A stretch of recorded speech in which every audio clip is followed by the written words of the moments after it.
My name is Olivia. I'm 60 years old, and I always believed that family was forever. That is, until the day my son, Richard, raised his hand against me, not once or twice, but 15 times. Each slap was accompanied by the laughter of his wife, Carly. What they didn't know was that the house where they humiliated me was still in my name, and my revenge would be served not with screams, but with the icy silence of legal documents. But before I continue, make sure you're subscribed to the channel and write in the comments, where are you watching this video from? We love to know how far our stories are reaching. I can still feel the sting of that night as if it were yesterday.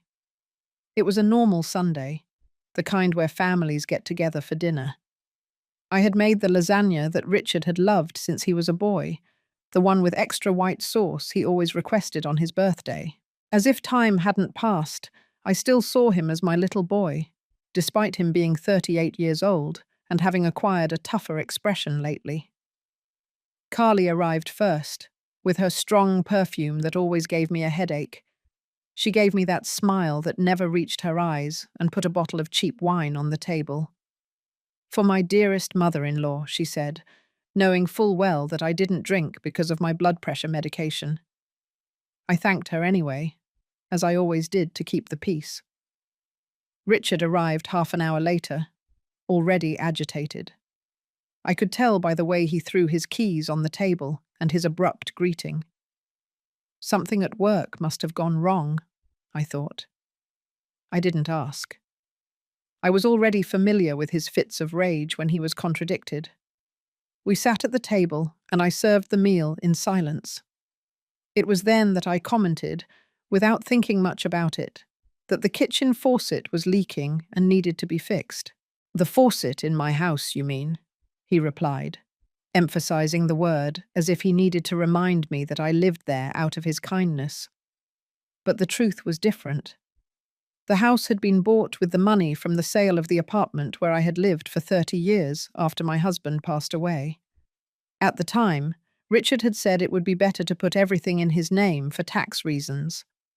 Since I trusted him, I signed the transfer, but I kept the original deed in my name. "It's just a faucet, son," I said in a low voice. That's when he slammed the table, making the silverware jump. "You think you're so smart, huh? You think you can tell me what to do in my own house?" Carly smiled discreetly behind her napkin, her eyes gleaming with that morbid satisfaction she always showed when there was tension between Richard and me. "Have you forgotten that I took you in when no one else wanted you?" he continued, getting up. "Have you forgotten that you could be in a nursing home right now?" I remained silent, my eyes fixed on my still full plate. The lasagna I had prepared with so much love now seemed like a tasteless mess, heavy like the air around us. "Look at me when I'm talking to you," he yelled, grabbing my chin forcefully to lift my face. That's when it happened. The first blow came as a shock, not so much from the pain, but from the surprise. Never, in his entire life, had my son raised his hand against me. I felt my cheeks sting as tears welled up in my eyes. Carly gasped theatrically, covering her mouth with her hand, but her eyes were smiling. She was enjoying the show. "Richard, please," I whispered. The second slap was harder, and then came the third, and the fourth. I lost count after the 10th. My ears were ringing and my whole face was on fire. I didn't scream, I didn't beg. I stayed seated, stiff as a board, as my own son unleashed his rage on me. When he finally stopped, he was panting. I looked at him without recognizing the man in front of me. Where was the boy who used to hold my hand to cross the street? Where was the teenager who brought me flowers picked from the neighbor's yard on Mother's Day? "This is so you learn to respect who's in charge here," he said, adjusting his shirt as if he had just closed an important business deal. Carly was smiling openly now, not even bothering to pretend. I got up in silence, leaving my plate untouched, and walked slowly to my bedroom at the back of the house. I closed the door, sat on the edge of the bed, and finally let the tears fall. But they weren't tears of pain or fear. They were tears of a decision that was solidifying in my heart, like ice on a winter night.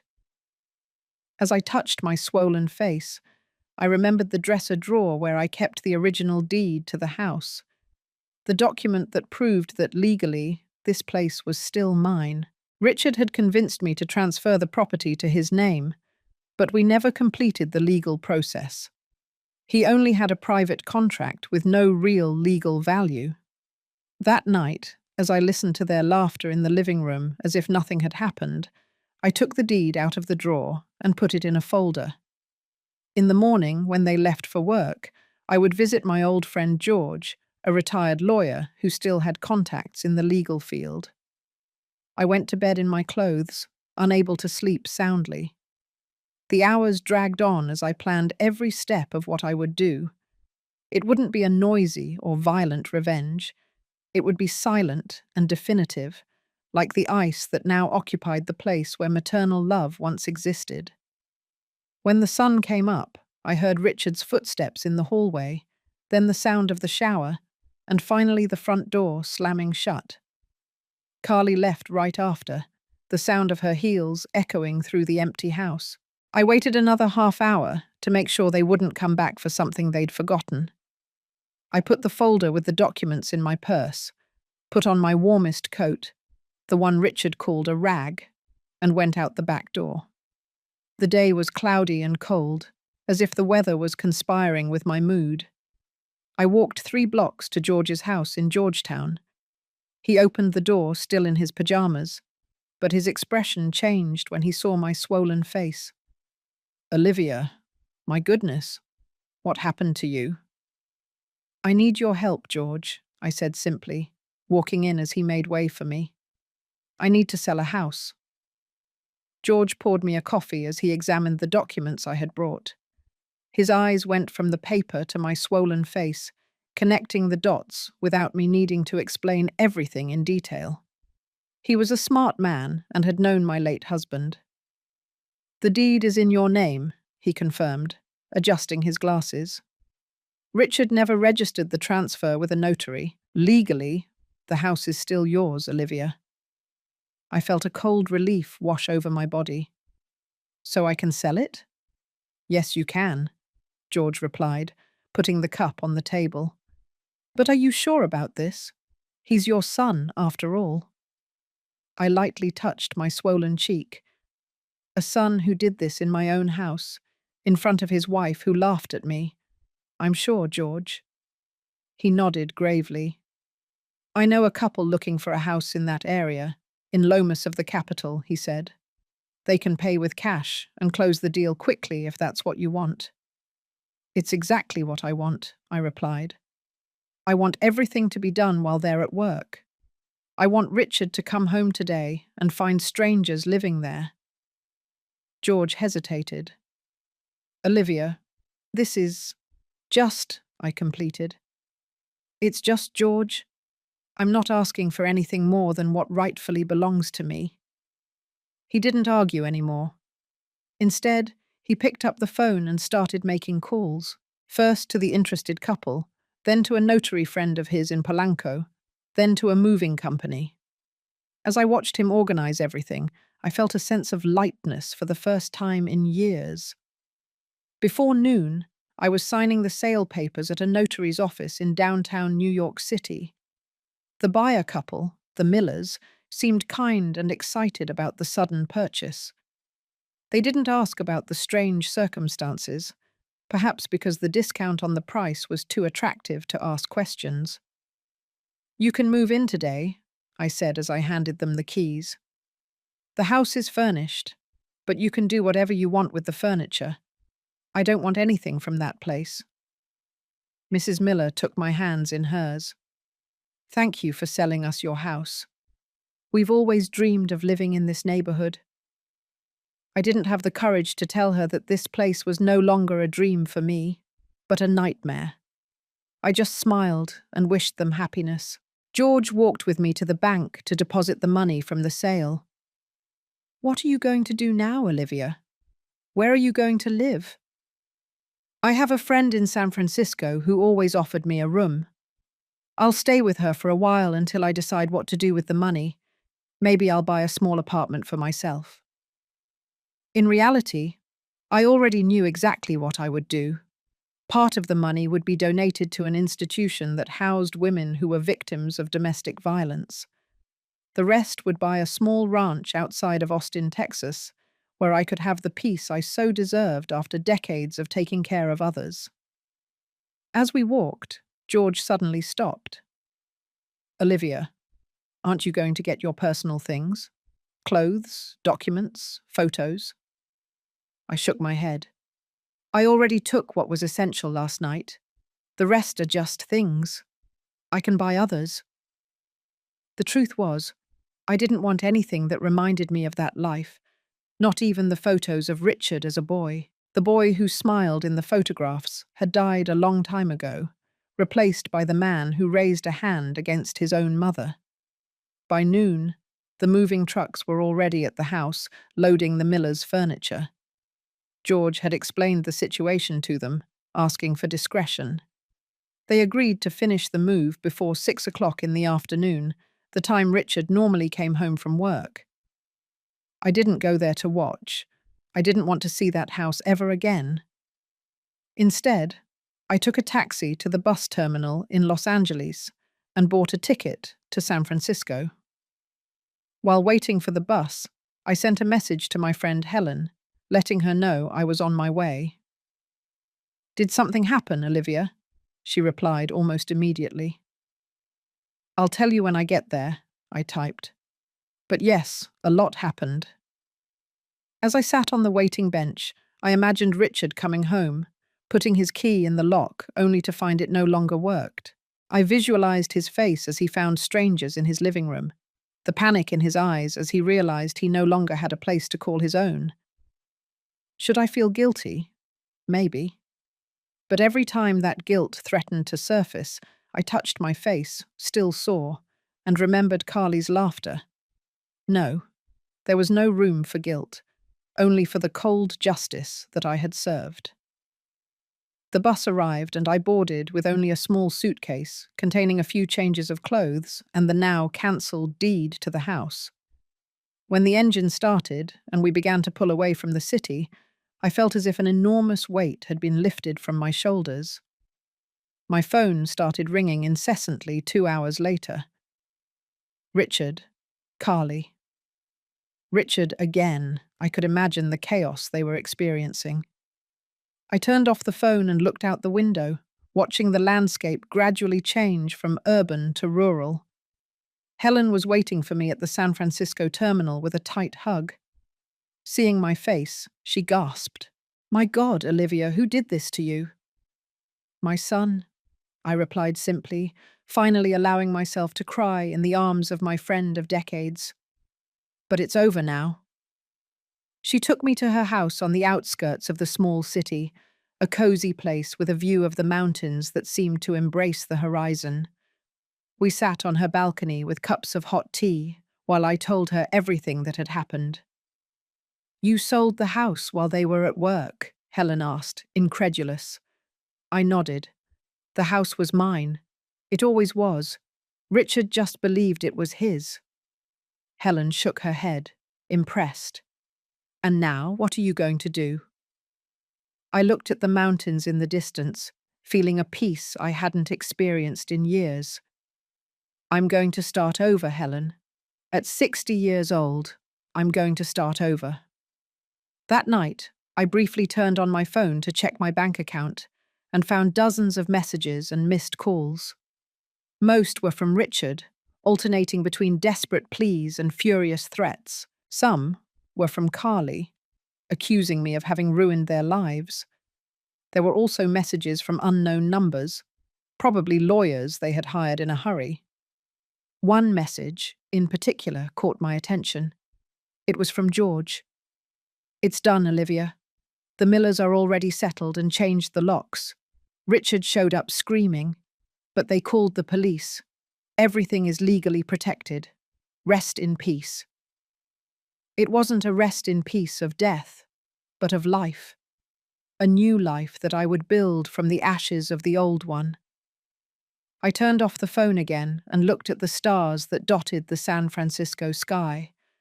For the first time in a long time, I felt like I could breathe completely. The mountain air filled my lungs like a promise of freedom. The first few days at Helen's house were strange. I would wake up startled in the middle of the night, confused about where I was, my heart racing as I remembered the events. Sometimes I would instinctively touch my face, as if I could still feel the mark of Richard's blows. The swelling had gone down, but the memory was still as vivid as an open wound. Helen noticed my unease. One morning, as we were drinking coffee on the balcony, she took my hand. "You did what you had to do, Olivia. Don't carry guilt for it." "It's not guilt," I replied, watching a hummingbird visiting the flowers in the garden. "It's strangeness. For 38 years, I was Richard's mother. I built my life around that. And now you're just Olivia," Helen completed with a kind smile. "Olivia who can do whatever she wants, without answering to anyone." There was a terrifying freedom in those words. Who was Olivia without the role of a sacrificial mother? Who was I apart from the woman who had dedicated her life to an ungrateful son? In the second week, I decided to turn on my phone to check my bank account. The money from the house sale was already available, a considerable amount that would give me comfort for years to come. There were more messages from Richard, but the tone had changed. Now he was pleading, saying it had been a mistake, that he was sorry, that Carly had left him. The last messages were almost incoherent, mixing rage and despair. One of them made me stop. "I'm sleeping in my car, Mum. I have nowhere to go. Please, forgive me." I felt a pang in my chest, that maternal instinct that never completely disappears. For a moment, my fingers hovered over the keyboard, about to reply. But then I remembered Carly's laughter, the sound of his hand against my face, the humiliation I felt sitting at that table while they enjoyed my pain. I turned off the phone without replying. The next day, we visited a local real estate office. There was a small ranch for sale nearby, nothing too big, just a half-acre lot with a modest house, some fruit trees, and a stream that ran across the back of the property. It was perfect. "Are you sure?" Helen asked when I expressed immediate interest. "Don't you want to think about it a little more?" "I've been thinking about this for years without knowing it," I replied with a certainty that surprised me. "I always wanted a place like this, just mine, where I could plant my own vegetables and wake up to the birds singing." We made the offer the same day. The owner, an elderly gentleman who was moving to live with his daughter in the city, accepted promptly. In 1 week, I would be the owner of my own piece of land outside of Austin. While we waited for the paperwork to be finalized, I started buying the basics for my new life. Simple clothes, some kitchen utensils, seeds to plant. Helen accompanied me on the shopping trips, her enthusiasm almost as great as mine. "You're different," she commented as we were choosing gardening tools. "More alive." It was true. The hunched and silent woman who had lived in Richard's house, always trying to occupy the minimum possible space, was disappearing. In her place, someone who had forgotten how to exist was emerging. The Olivia who made plans, who smiled without fear, who chose for herself. 2 days before moving to the ranch, a strange car stopped in front of Helen's house. My heart froze when I saw Richard get out of the vehicle. He was disheveled, with a scruffy beard and deep dark circles under his eyes. He looked like he had aged years in just a few weeks. "How did he find us?" I whispered to Helen, who was beside me at the window. "He must have called all your friends until he found out," she replied, squeezing my arm in solidarity. Do you want me to send him away? I took a deep breath, feeling the initial fear give way to a cold calm. No, I'm going to talk to him. Helen looked at me, surprised. Are you sure? After what he did? Exactly because of that, I replied. I need to close this chapter once and for all. I walked out to the balcony as Richard approached slowly like a wounded animal. When he saw me, he stopped, unsure. His eyes scanned my face, where the last vestiges of the bruises were still visible. Mom, he began, his voice choked. I raised my hand, interrupting him. Don't call me that. You lost that right that night. He swallowed, his eyes filling with tears. Please let me explain. I was drunk. I had problems at work. Carly was pressuring me. 15 times, I said simply. You hit me 15 times while your wife laughed. There's no explanation for that, Richard.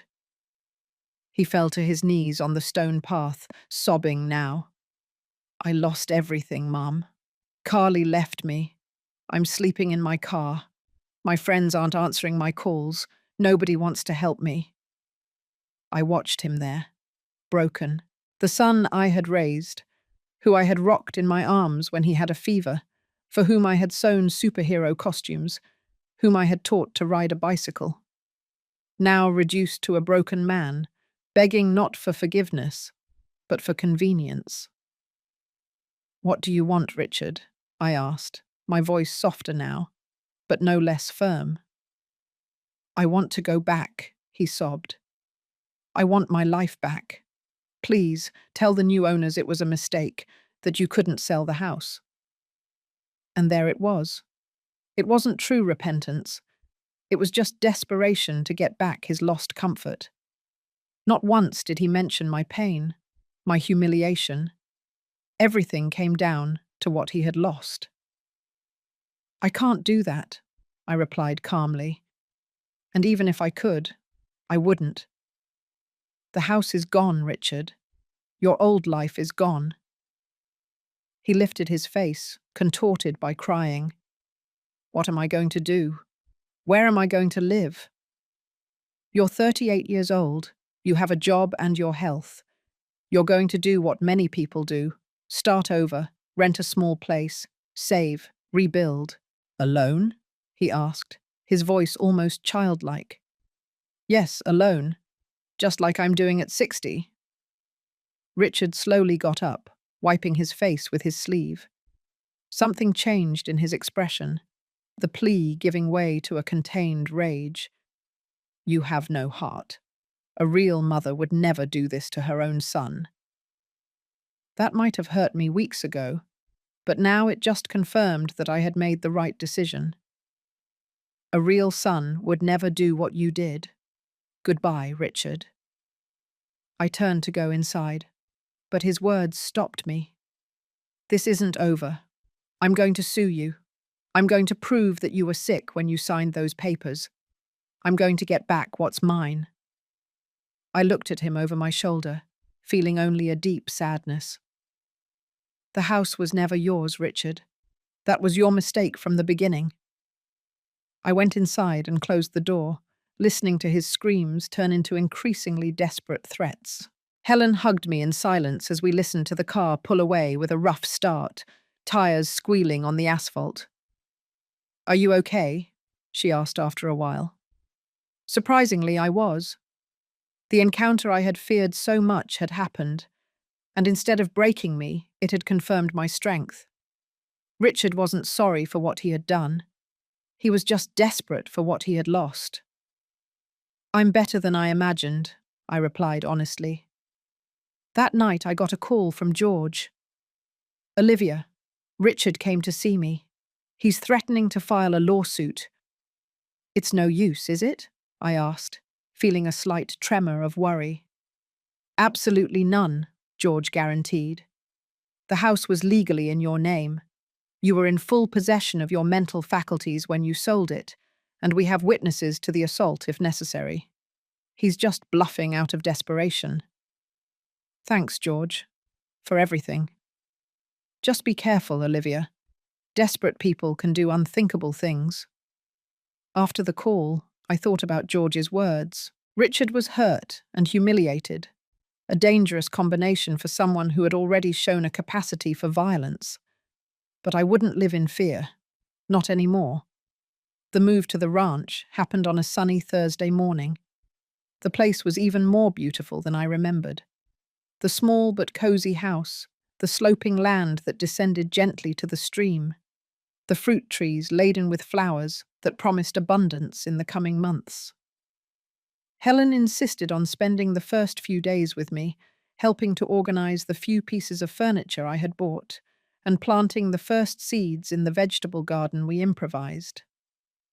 At night, we sat on the balcony in newly purchased rocking chairs, drinking chamomile tea and watching the fireflies dancing among the trees. It's strange, I commented on the third night. I spent so much of my life taking care of others that now I almost feel guilty for only taking care of myself. Helen smiled. You deserve it, Olivia. You always deserved it. The day Helen went back home, I felt a knot in my chest. Was I really ready to live alone, far from everything and everyone? The ranch was a 20-minute drive from the nearest city, and I still didn't have my own vehicle. I'll be a phone call away, Helen guaranteed as she said goodbye, and I'll come to visit whenever I can. Besides, you'll meet the neighbors soon. They're good people around here, in the Texas countryside. When her car disappeared down the dirt road, I sat on the balcony and observed my small kingdom. The loneliness I feared didn't come. Instead, I felt a deep peace, as if I had finally found my place in the world. In the following weeks, I established a simple routine. I would wake up at sunrise, make a strong coffee, and go take care of the vegetable garden before the heat of the day intensified. The first seedlings were already beginning to appear. Lettuce, carrots, tomatoes, herbs. Seeing these little lives growing under my care brought me a satisfaction that I had never experienced before. Afterward, I would spend a few hours exploring the land, discovering its secrets.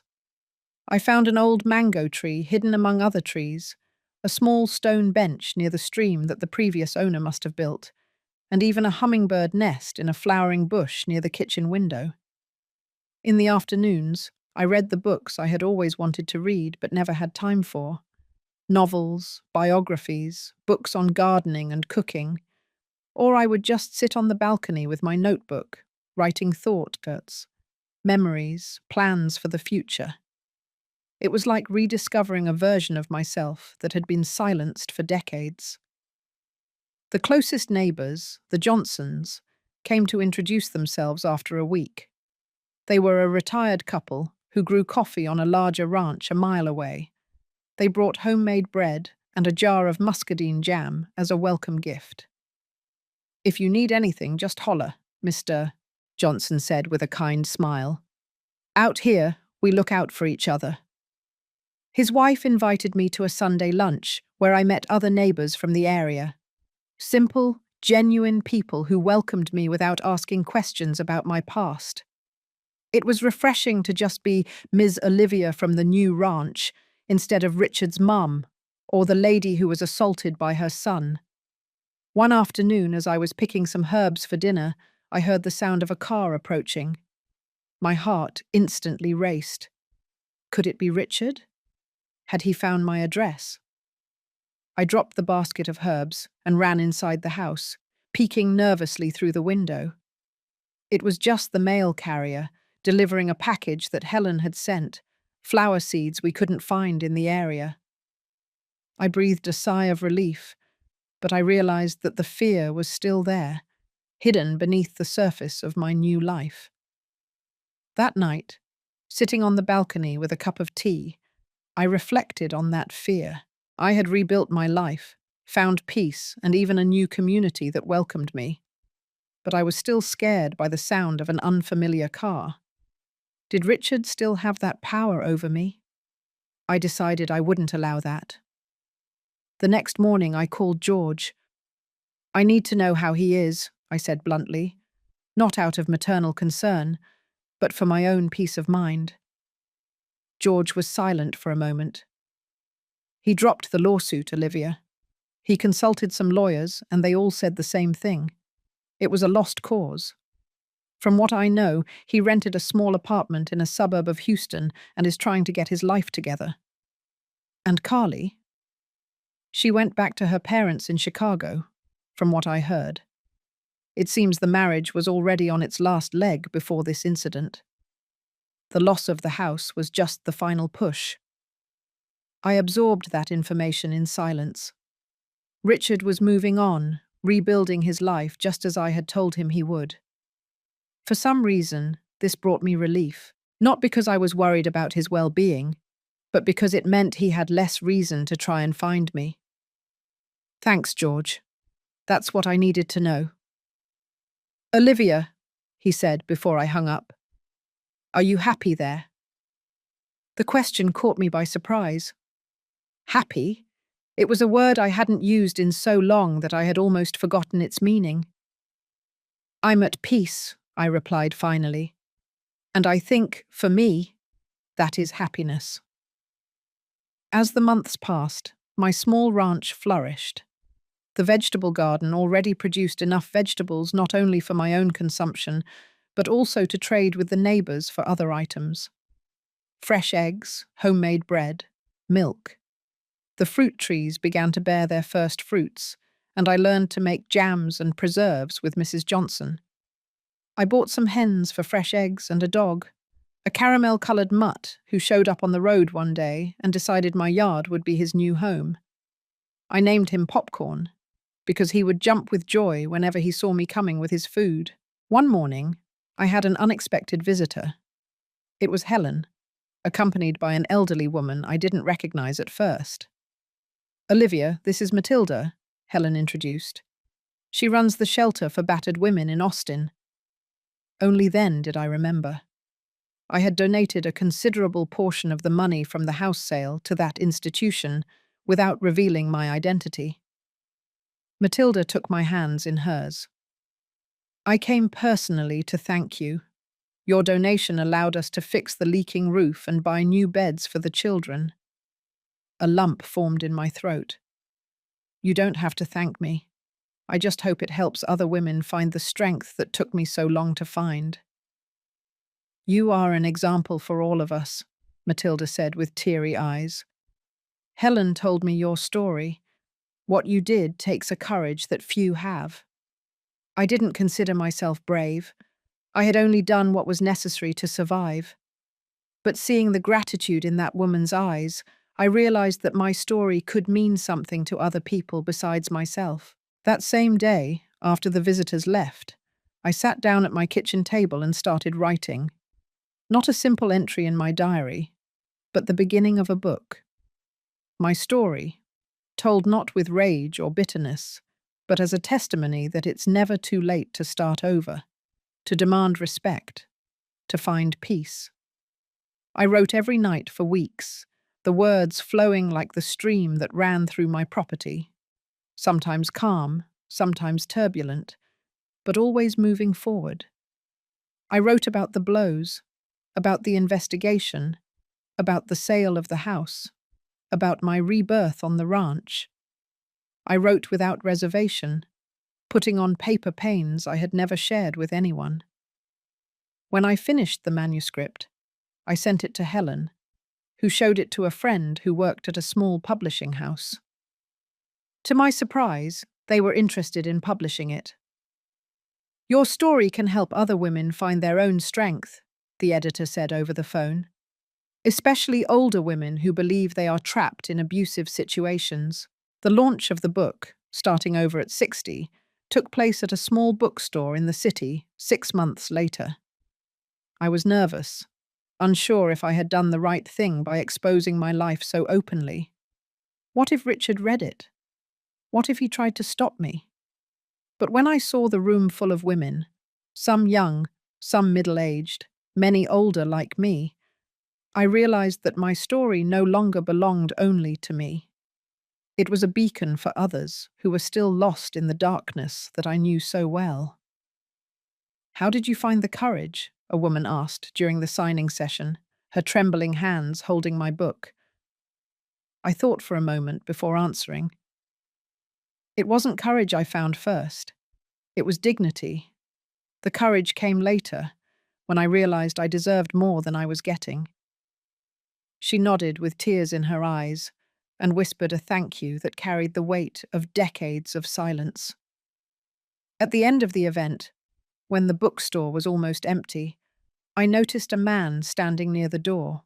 My heart skipped a beat as I recognized Richard, thinner, older, watching me from a distance with an expression I couldn't decipher. Our eyes met across the almost empty bookstore. Richard didn't come closer. He just stood there, frozen like a statue near the door. I felt my body tense, instinctively preparing for a confrontation. Helen, who was by my side organizing the unsold books, sensed my tension. "Is that him?" she whispered, following my gaze. I nodded slightly, unable to look away from the man I had once called son. He looked different, not just thinner, but somehow diminished, as if he had shrunk inside his own clothes. The air of arrogance that always accompanied him had disappeared. "Do you want me to ask him to leave?" Helen offered, her tone protective. "No," I replied, surprised by my own calm. "It's okay." I got up and walked slowly toward him, feeling strangely powerful in my new dress, a gift I had bought for myself with the first advance from the book. Richard remained motionless, his eyes registering my every step as if he were seeing a ghost. I stopped a few feet away from him, keeping a safe distance. Not out of fear, I realized, but by choice, out of respect for my own boundaries. "Hello, Richard," I said simply. He swallowed, his eyes scanning my face, my posture, as if trying to reconcile the confident woman in front of him with the submissive mother he had known. "You're different," he finally commented, his voice low and uncertain. "I am," I confirmed. There was no need to explain more. He was holding a copy of my book. I noticed the edges were already slightly bent, as if it had been read several times. "I came to give you this," he said, extending a white envelope. "It's not much, but it's what I can afford right now." I looked at the envelope without taking it. "What is it?" "Money," he replied, still holding out the envelope. "I started saving after I read your book, a little each month, to pay you back for the house." The surprise momentarily left me speechless. Of all the things I imagined Richard might want, that one had never crossed my mind. "I don't need your money," I finally replied. "I know," he said, lowering his hand with the envelope. "But I need to pay you back. Please." There was something in his voice, not manipulation or self-pity, but a genuine need. I realized it wasn't about the money itself. It was about recognition, about taking responsibility. "What do you really want, Richard?" I asked directly. He looked at the floor for a moment, then back at me, his eyes surprisingly clear. "I want to say that I read your book 3 times. I want to say that you were right to do what you did. I want to say that I'm sorry, not for having lost the house, but for what I did to you, for the blows, for the humiliation." He paused, taking a deep breath. "And I want to say that I understand if you never forgive me." I hadn't prepared for this. I had imagined Richard furious, threatening, maybe even vengeful, or pathetic, begging for financial help. But not this. This sober, thoughtful version that seemed to have truly understood the weight of his actions. "Where are you living now?" I asked, changing the subject while I processed his words. "I rented a small apartment near work," he replied. Nothing special, but it's what I can afford, here in Houston. And Carly? A sad smile appeared on his face. She left when she realized there was no longer a big house or a comfortable bank account. It was the best thing that could have happened, really. We fell silent for a moment. Helen kept her distance, but I could feel her attentive gaze, ready to intervene if necessary. Your book? Richard continued, lifting the copy slightly. It's powerful. It hurt to read. It hurt a lot, but I needed to. I had never seen things from your side before. Most abusers don't, I replied, surprised by the analytical coldness in my voice. It wasn't cruelty, just an observation. I know I don't deserve anything from you, he said, his voice failing. I just wanted you to know that I'm trying to be a better person. I'm going to a support group for men with a history of violence. I'm learning. I looked at him. I really looked at him. Beyond the familiar figure of my son, beyond the good and bad memories. I saw only a middle-aged man trying to rebuild himself from the wreckage of his own mistakes. Not so different from what I myself had done. I'm glad you're seeking help, I said sincerely. It's the first step. He nodded, still holding the envelope. I still want you to accept this. Not for you, but for me. I need to start mending what I did in some way. I thought for a moment and had an idea. There's a shelter for battered women in the city. It's called the House of New Beginnings. Make your donation there. His eyes widened slightly in understanding. That's the place where you donated some of the money from the house, right? It's in the book. I nodded. They need it more than I do. He put the envelope in his pocket, accepting my suggestion. I'll do that first thing tomorrow. Another silence, less tense this time. Your ranch seems like a beautiful place, he commented, referring to the descriptions in the book. You seem happy there. I am, I confirmed. I found my place. I'd like to, he began, hesitating. No, forget it. What? Nothing. I don't have the right to ask for anything. I understood what he wanted to say, even without him finishing the sentence. He wanted to visit me, to see where I lived, maybe try to rebuild some kind of relationship. But he was right. It was too soon. Maybe it always would be. I have to go, he said finally, sensing my silence.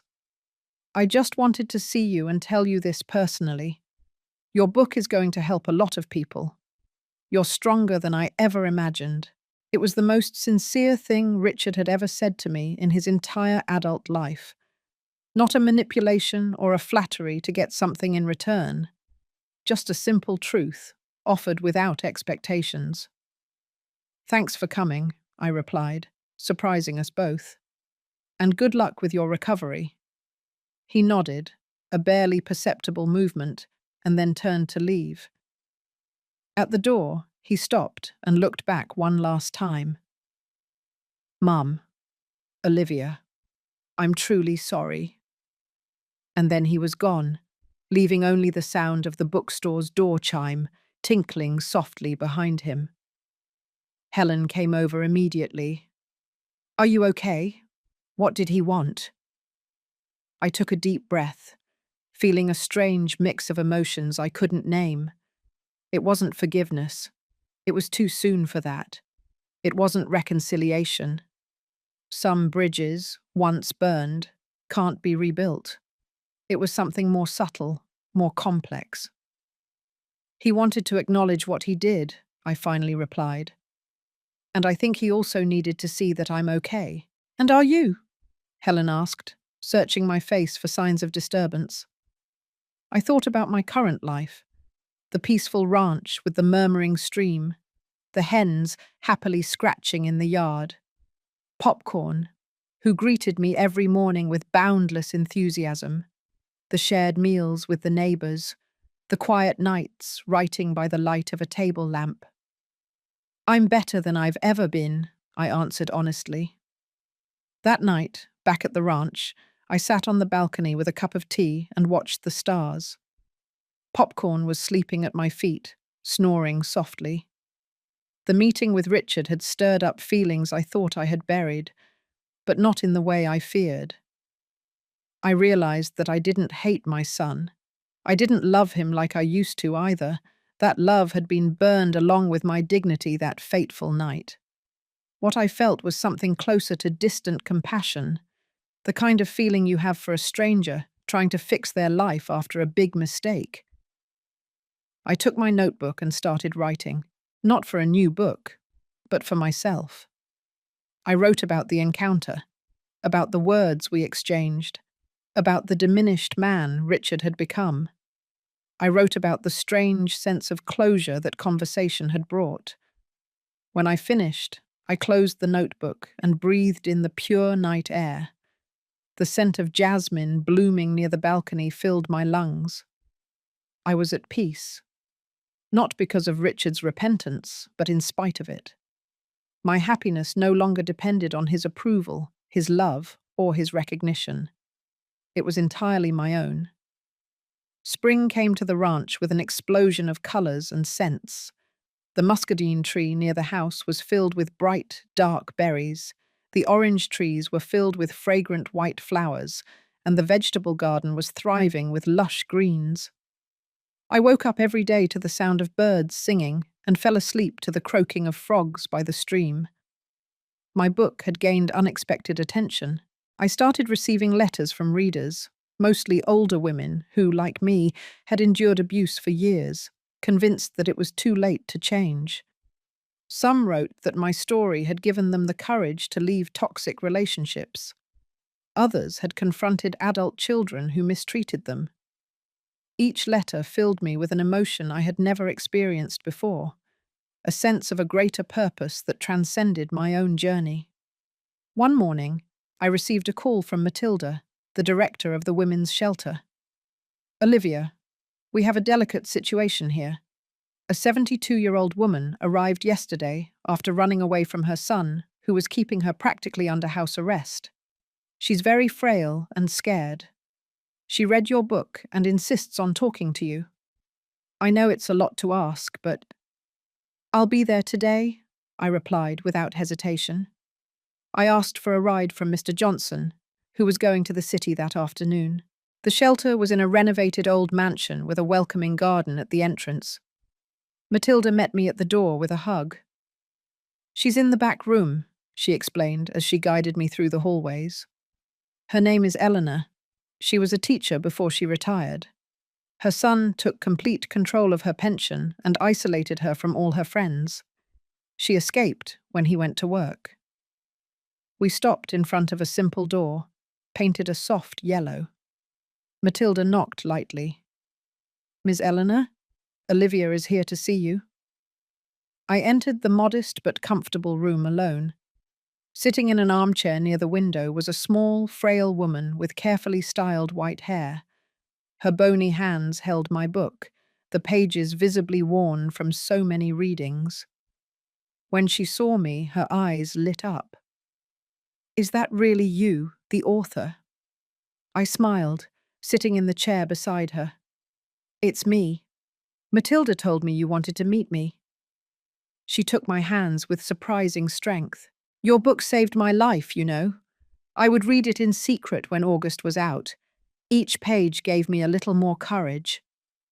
I felt my eyes water as she told me her story, the small abuses that escalated over the years, the way her son controlled every aspect of her life, from the clothes she wore to what she ate, the growing isolation, the constant fear.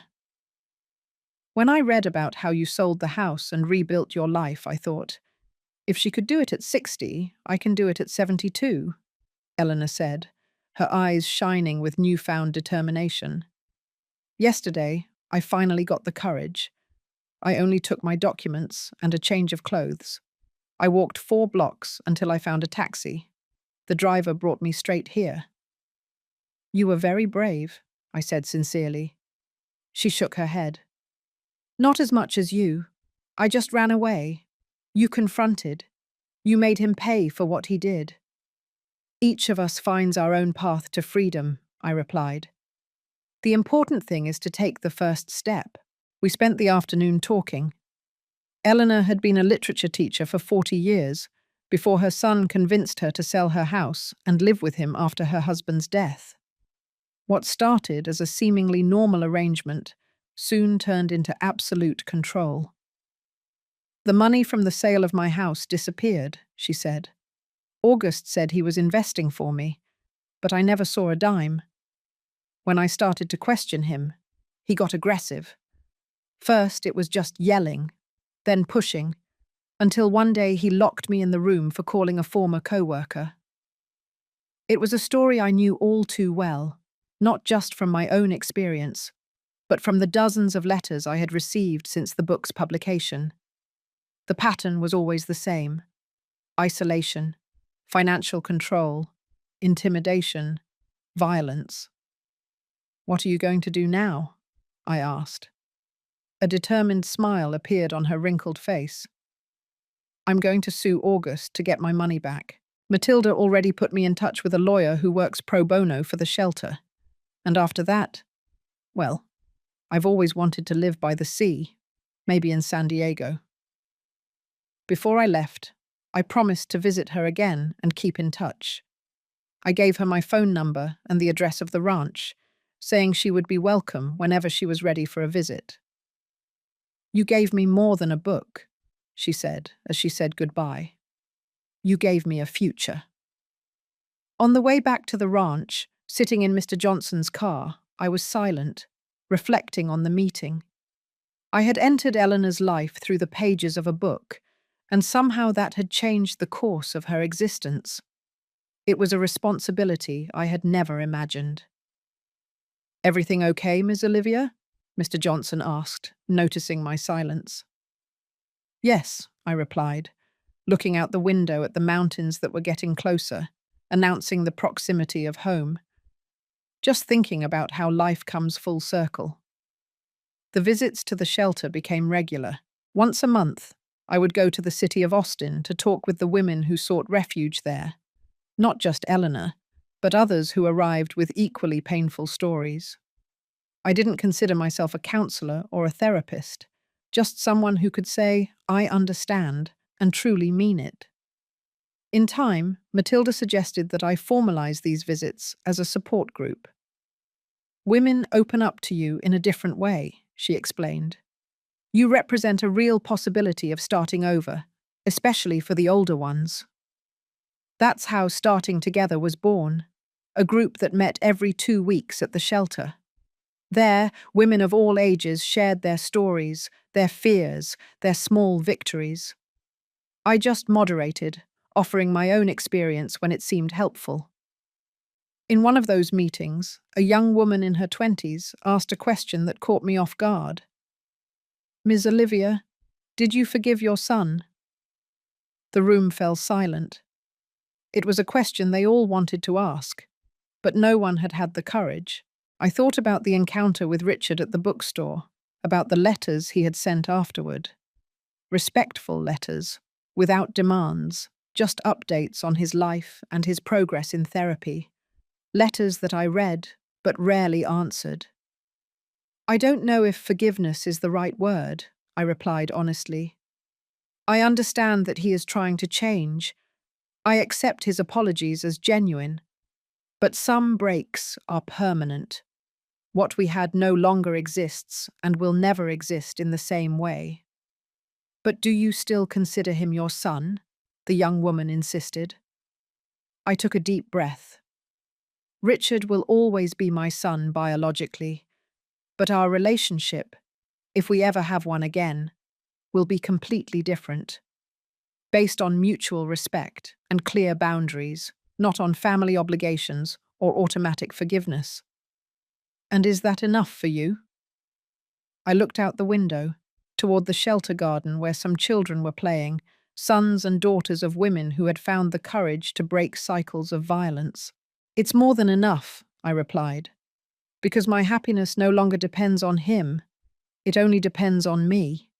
On the way back to the ranch that day, I stopped in the central square of the small town to buy some fruit. As I was choosing some apples, I heard someone call my name. It was George, my old lawyer friend, who was passing through the area. "Olivia, so good to see you," he exclaimed, approaching with a genuine smile. "You're radiant." We chatted for a few minutes, catching up on our lives. George had fully retired and was now dedicated to painting, a hobby from his youth that he had abandoned for his legal career. "I spoke with Richard last week," he commented casually. "He called to thank me for the advice I gave him when he wanted to sue you. He said it was the best thing I ever did for him, stopping him from making another mistake." I nodded, not quite knowing what to say. It was strange to hear news of my son through a third party, as if he were just a distant acquaintance. "He's really trying, Olivia," George continued. "I'm not defending what he did. I never would. I just thought you'd want to know." "Thanks for telling me," I replied sincerely. "I hope he finds his way." As I drove back to the ranch, I thought about that strange web of connections that life weaves. Richard, who had been the center of my universe for so long, was now a peripheral figure. And I, who had lived in the shadows for decades, was now at the center of a community of women who found strength in each other. The second anniversary of my move to the ranch came with the scent of orange blossoms. I decided to celebrate with a Sunday lunch, inviting the people who had become important in my new life. Helen, the Johnsons, Matilda, some women from the support group who had already moved on, including Eleanor, who now lived in a small apartment by the sea, as she had dreamed, in San Diego. Sunday morning dawned perfectly. Blue sky, pleasant temperature, a light breeze rustling the leaves of the trees. I woke up early to prepare the house and cook.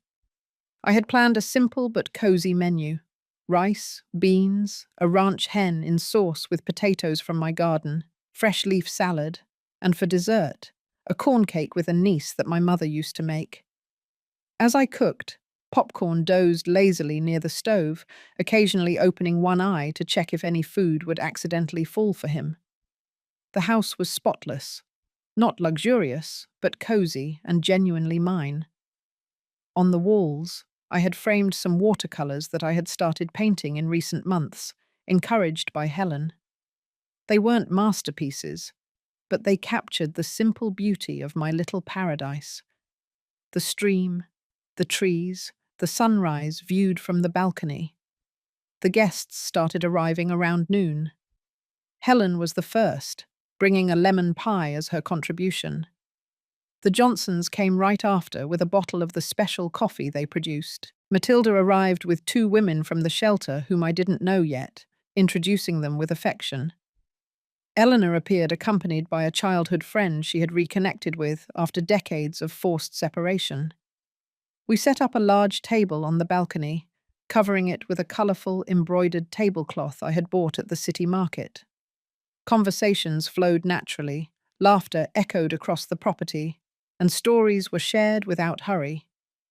I watched that diverse group gathered in my house, people I hadn't even known 2 years ago, but who were now an integral part of my daily life. After lunch, as we were serving coffee, I heard the sound of a car approaching on the dirt road. I wasn't expecting anyone else. All the guests exchanged curious glances. "Are you expecting someone else, Olivia?" Helen asked. "No," I replied, getting up to see who it was. My heart raced when I recognized the car parking under the shade of a mango tree. It was Richard. Alone, a tense silence fell over the table. Helen came over to me protectively. "Do you want me to ask him to leave?" she whispered. I looked at my guests. People who knew my story, who knew who Richard was and what he had done. Some looked worried, others curious. Eleanor had a particularly tense expression, perhaps reliving her own traumas. "No," I finally replied. I'm going to talk to him. I walked to the car with firm steps. Richard got out hesitantly, wearing a simple shirt and jeans. He looked nervous, holding a small package in his hands. "Sorry to show up without calling," he said when I got closer. "I called several times, but nobody answered." "We're having lunch," I explained, indicating the table on the balcony with a gesture. "It's the 2-year anniversary of my move here." He looked at the guests, who made no effort to pretend they weren't watching our interaction. "I didn't know you had company. Can I come back another day?" I hesitated. Part of me wanted to say yes, to come back another day, or better yet, to never come back. But another part, a part that surprised me, wanted to close this chapter once and for all. "What do you want, Richard?" I asked directly. He extended the small package. "I brought you this. It's your 62nd birthday next week. I didn't want to let it go by unnoticed." I was surprised that he remembered the date. In the last few years living in his house, my birthday rarely received more than a hastily mumbled happy birthday. "May I?" he asked, indicating the package. I nodded, taking it carefully. It was light, wrapped in simple paper with a discreet ribbon. "Thank you." An awkward silence settled between us. Richard looked at his feet, then at the house, the land, anywhere but my eyes. "Your ranch is beautiful," he finally commented. "Exactly as you described it in the book." "It's my home now," I replied. He nodded. "You seem well, happy." "I am," I confirmed. More silence. Behind me, I could feel the attentive gazes of my guests, especially Helen, always protective. "Richard, I have company," I said gently but with firmness. "Why don't you tell me what really brought you here?" He took a deep breath, finally meeting my gaze. "I'm moving to the south, to Charlotte. I got a job there. I'm leaving next week." The news caught me off guard. "Oh, is that good for you?" "I think so," he replied. "It's a new beginning, far from the memories, from the people who knew the man I used to be." He paused, swallowing. "I needed to see you before I left, to tell you personally that I'm still sorry, that your book changed my life as much as it did yours, that I understand now what I did, even though it took me too long."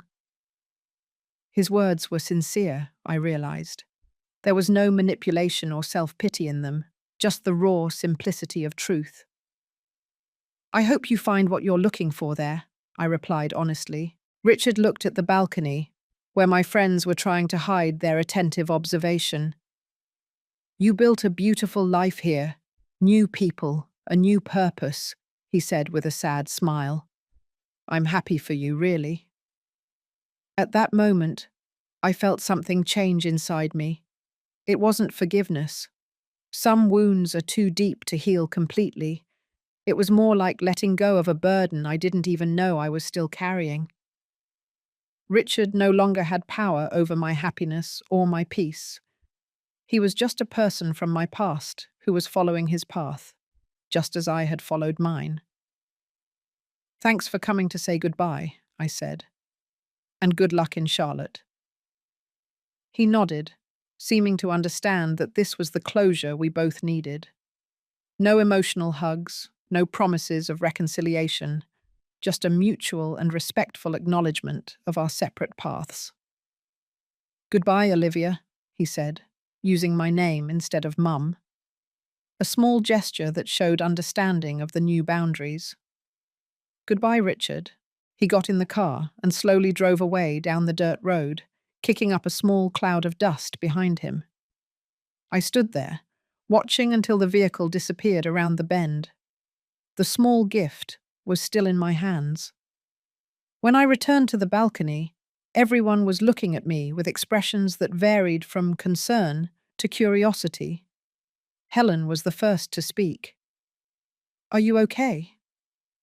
Surprisingly, I was, I replied. Better than I imagined was possible. Yes, I am, I said, resuming my place at the table. He came to say goodbye. He's moving south. And is that the end? Eleanor asked softly, her wise eyes reading more than my words. I thought for a moment before answering. I think it's an appropriate end. Not dramatic, not cinematic. Just enough. There were understanding nods around the table. Many of those people had experienced their own closures, some complete, others partial, all necessary to move forward. What did he bring you? Helen asked, indicating the package I had placed on the table. I don't know, I replied, beginning to carefully undo the wrapping. Inside was a small carved wooden box, simple but pretty. When I opened it, I found a delicate gold wristwatch that I recognized immediately. It had belonged to my grandmother, then my mother, and finally me. I thought it had been lost during the hasty move from Richard's house. I found it among the things that were left behind, read the small note next to the watch. I know how much it means to you. I'm sorry for everything. I touched the watch gently, feeling its familiar, cold texture against my fingers. It was more than an object.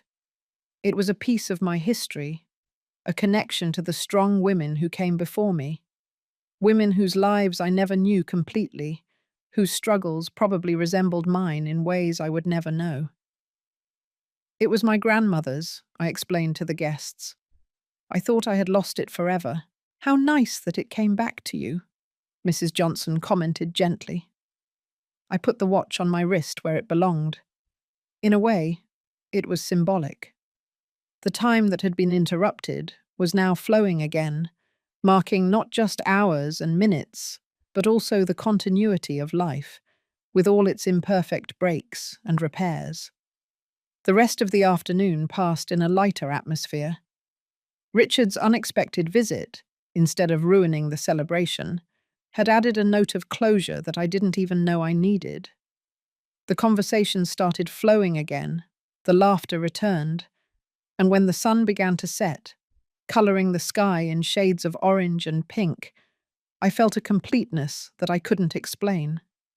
After the last guest left, I sat alone on the balcony with popcorn sleeping at my feet. My grandmother's watch shone softly in the light of the lantern, marking time with its constant and comforting tick-tock. Thinking about the 2 years that had passed, I realized how far I had come since that terrible night at Richard's house. The woman who trembled under her son's blows, who cringed at her daughter-in-law's malicious laughter, who accepted humiliation in silence. She had transformed into someone I barely recognized. Not because this new version of me was a stranger, but because it was who I should have always been. At 62 years old, I had rebuilt not just a life, but an identity. An identity based not on sacrifices or family obligations, but on conscious choices and healthy boundaries. I had discovered that it's never too late to say no to disrespect, no to violence, no to relationships that diminish instead of elevate. And maybe most importantly, I had discovered that it's never too late to say yes to myself. The sun disappeared completely on the horizon, leaving only one last halo of golden light. I got up, called popcorn, and went inside the house I had truly made my own. Tomorrow would be another day in my new life. A life that I had conquered not only by surviving the blows, but by finding the courage to respond to them, not with more violence, but with a cold and precise determination that changed everything. As I got ready for bed, I thought about the word new beginning, the title of my book, the theme of the support group, the essence of my journey. Starting over didn't mean erasing the past or pretending the wounds never existed. It meant building something new and better on the scars, using them as a foundation instead of allowing them to be prisons. Richard was starting over in Charlotte. Eleanor was starting over by the sea in San Diego. Other women were starting over at the shelter, in small city apartments, in the new relationships they were building, and me. I had started over here, among orange and muscadine trees, with a caramel dog and a murmuring stream, surrounded by people who saw me for who I was, not for what they could get from me. Time had taught me that revenge doesn't need to be loud or violent to be effective. Sometimes the best response to cruelty is simply to refuse to be diminished by it, to build a life so full and joyful that those who tried to break us become irrelevant, not out of hatred, but out of growth. This was my truth at 62 years old, that life can flourish more beautifully after a devastating storm, that the strongest roots often grow in soil that was completely turned over, that it is never, ever too late to say, "This life is mine." And for any woman listening to my story, whether she's young or old, trapped in abusive relationships, or just beginning to identify the warning signs, my message is clear. You deserve respect. You deserve peace. You deserve a life that is truly yours. And if I, at 60 years old, could find the courage to start over after decades of submission, you can too. It doesn't matter your age, your financial situation, your fears. The first step is the hardest, but each step after it becomes a little easier, until one day you find yourself walking, no, dancing, toward a freedom you didn't even know existed. Now, if you liked this story, click subscribe and tell me in the comments what part left you speechless. Oh, and don't forget to become a member to get access to exclusive videos that I don't post here. I'll see you there.